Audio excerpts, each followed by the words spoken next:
Assalamualaikum warahmatullahi wabarakatuh.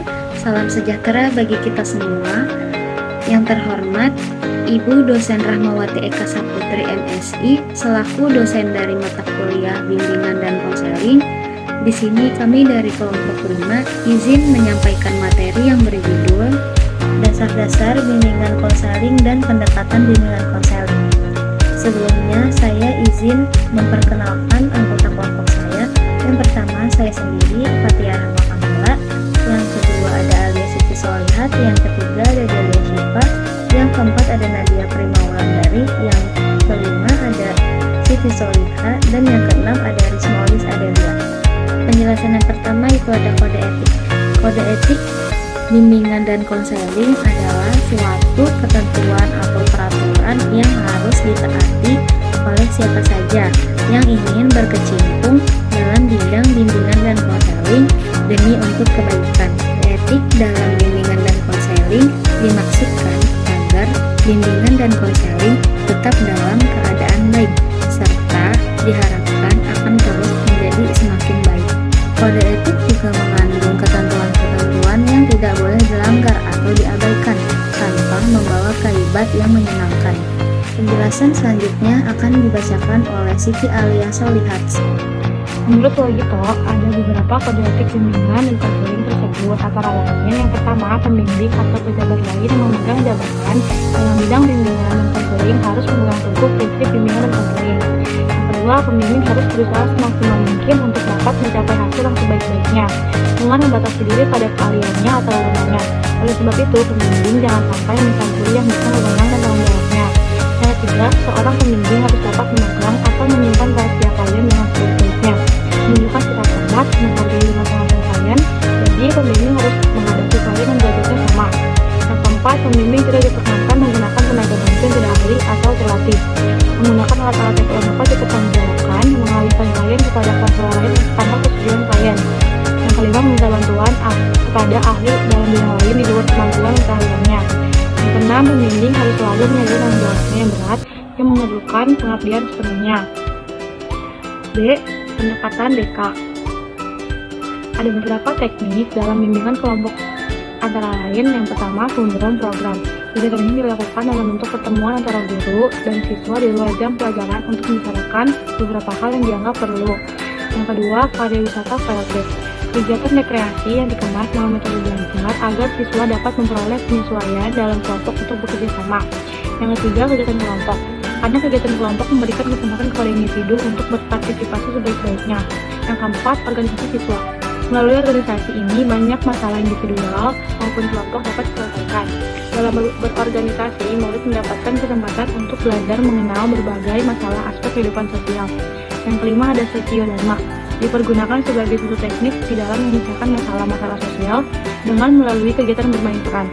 Yang keenam, ada Psikodharma. Dengan memerankan suatu peran tertentu, konflik atau ketegangan yang ada dalam dirinya dapat dikurangi atau dihindari. Yang ketujuh, remedial teaching. Untuk penambahan pelajaran, pengulangan kembali latihan-latihan, dan penekanan aspek tertentu. Yang C, individual guidance counseling atau bimbingan konseling individu. Bimbingan konseling individu yaitu bimbingan konseling yang memungkinkan klien mendapatkan layanan langsung tatap muka dalam pembahasan dan pengentasan permasalahan yang dideritanya. Dalam konseling ini, hendaknya konselor bersikap penuh simpati dan empati. Simpati artinya menunjukkan adanya sikap turut merasakan apa yang sedang dirasakan oleh klien. Dan empati artinya berusaha menempatkan diri dalam situasi diri klien dengan segala masalah-masalah yang dihadapinya.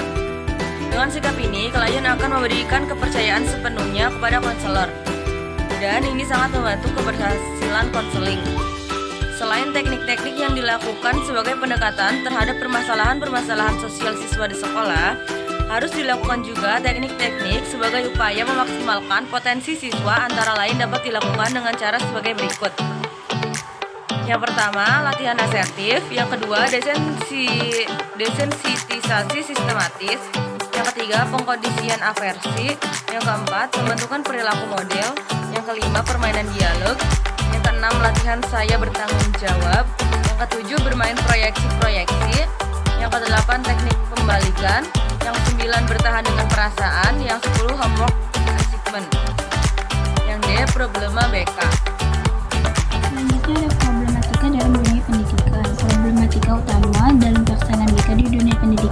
disebabkan adanya kekeliruan pandangan.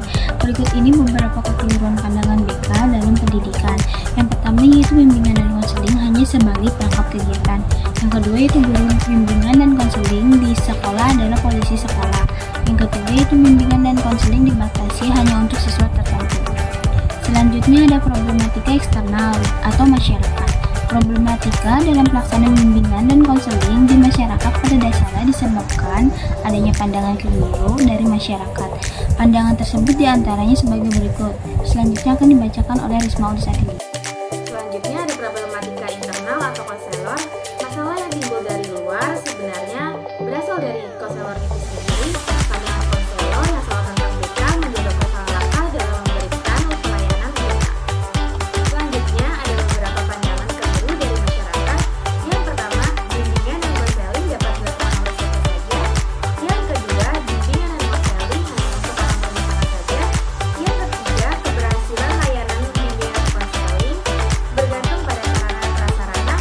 Yang keempat, konselor harus aktif, sedangkan klien harus atau boleh pasif dan menganggap hasil pekerjaan bimbingan dan konseling harus segera terungkap.